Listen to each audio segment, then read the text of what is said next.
Russia has put forward new conditions for ending the war. Moscow demands that Ukraine withdraw from Donbas within 2 months. Otherwise, the conditions for ending the war will be different from what they are now. In this context, the President of Ukraine, Volodymyr Zelensky, stated that the President of the United States, Donald Trump, along with his team, is constantly putting pressure only on Ukraine to end the war, demanding those very territorial concessions.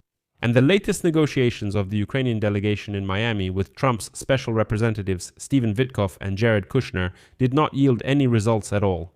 However, yesterday Trump lifted another round of sanctions against Russia, not even bothering to explain his actions anymore. He said there are tankers there that are transporting containers. Here are container shipments, let's lift the sanctions from them, let Russia make some money because it really needs it. Let me remind you, this is after the US lifted sanctions on oil from Russia. They said it was a temporary measure for 10 days, then for a month. Then Trump said maybe we won't reinstate those sanctions at all. That's why Zelensky explained why Trump's strategy on Ukraine is a complete failure. My name is Pechiy. Let's discuss this topic together, but before we start this episode, I ask you to support the work of this YouTube channel with your donation, paid subscription, or sponsorship on YouTube. How can you do that? All links and details are in this video's description. At the end of the episode, if you find it interesting and useful, you can leave your donation in any way that's convenient for you. There, believe me, you'll find different platforms, bank details, crypto wallets, PayPal, Patreon, Buy Me a Coffee, and YouTube sponsorship. In short, you'll definitely find something that suits you. And don't forget to subscribe to my Telegram channel Pechiy News. The link is also in the description of this video. There we post breaking news as soon as it comes in. So, according to Volodymyr Zelensky, Russia has put forward new conditions for ending the war. Moscow demands that Ukraine leave Donbas within 2 months. And importantly, according to the President of Ukraine, Russia is communicating these new deadlines through the American side. This is about the demand for Ukraine to withdraw from eastern Ukraine. Quote, "What Russia wants, and what our partners are spreading, is that they see the end of the war or the hot phase of the war when Ukraine completely withdraws from the east. I'm surprised that anyone can take such statements seriously after all these years of war. But it's interesting that now the American delegation has simply become those who pass on some wishes of the bold dictator Vladimir Putin to Ukraine, nothing more. Stephen Witkoff and Jared Kushner are no longer negotiators. They're no longer facilitators in the talks. They're no longer mediators. They're simply Vladimir Putin's messengers. Once again, this 2-month demand was passed on by the Russians through the Americans. They told Witkoff, when the Ukrainians come to you, tell them that we are passing on this demand." Meanwhile, Zelensky revealed the details of the new conditions from the Russians.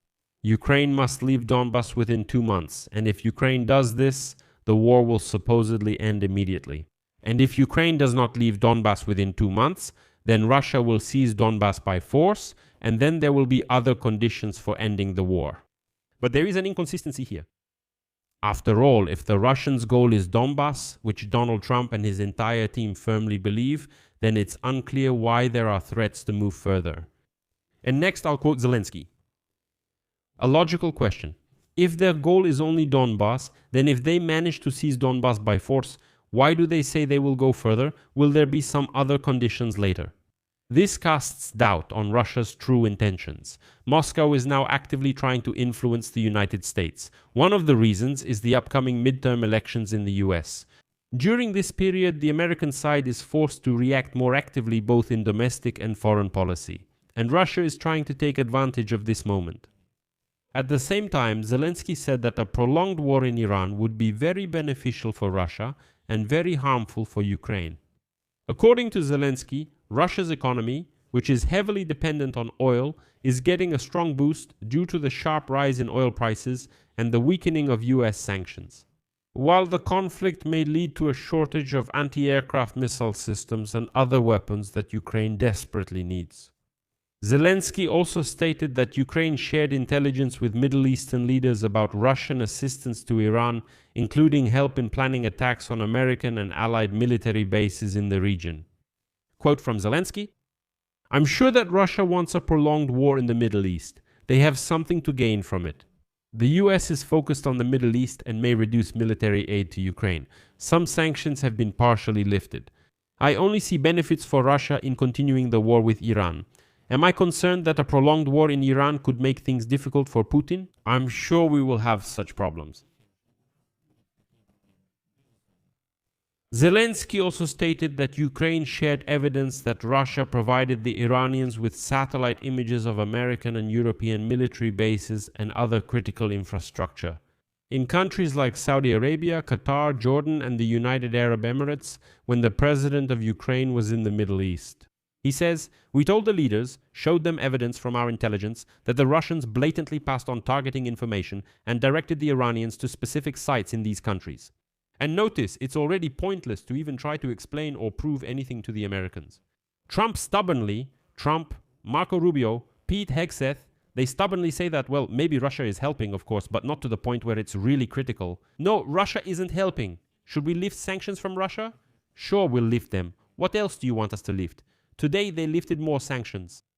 But interestingly, Zelensky, by the way, did not visit Israel during his trip to the Middle East. He stated that other countries turned to Ukraine for help after the war in Iran began, but Israel did not. Zelensky stated that he has not spoken with Israeli Prime Minister Benjamin Netanyahu for 2 years. So that's why Bibi, obviously, keeps trying to maneuver between Russia and Ukraine to appease Vladimir Putin. If we return to the negotiations on Ukraine, since the US is completely focused on Iran, there is no progress in the peace process on Ukraine. Let me remind you, 10 days ago, a high-ranking Ukrainian delegation met in Miami with Trump's envoys Steve Witkoff and Jared Kushner. But this led to nothing at all, except that Witkoff and Kushner conveyed to Ukraine a demand from the Russians to leave Donbas within 2 months. Moreover, Zelensky is concerned that after the war with Iran ends, the Trump administration will resume active pressure on Kyiv in order to achieve territorial concessions to end the war. A quote from Zelensky. "Trump's team wants to put an end to the war. What worries me is that they see only one way to do it. I am sure that President Trump and his team want to end the war. But why should we have to pay for it? We are not the aggressors, we are the victims. They don't see any other way. A way to stop Putin, except by withdrawing Ukrainian troops from our territory. I'm concerned that no one has really assessed the danger of such a decision for our security." Lastly, I'll add another statement from Zelensky. According to him, Russian troops lost 89,000 soldiers killed and seriously wounded at the front from January 1 to March 26 of this year. That is, these are so-called irrecoverable casualties. Zelensky also stated that he strongly doubts that a general mobilization will take place in Russia in the near future. He suggested that if Russia does decide to take such a step, that is, mobilization, it would mean that it is planning aggression against other states. For example, Lithuania, Latvia, and Estonia. I ask you to support the work of this YouTube channel with your donation, paid subscription, or sponsorship on YouTube. To do that, all the links and payment details are in the description of this video. And subscribe to my Telegram channel, Pechiy News. The link to it is also in the description of this video.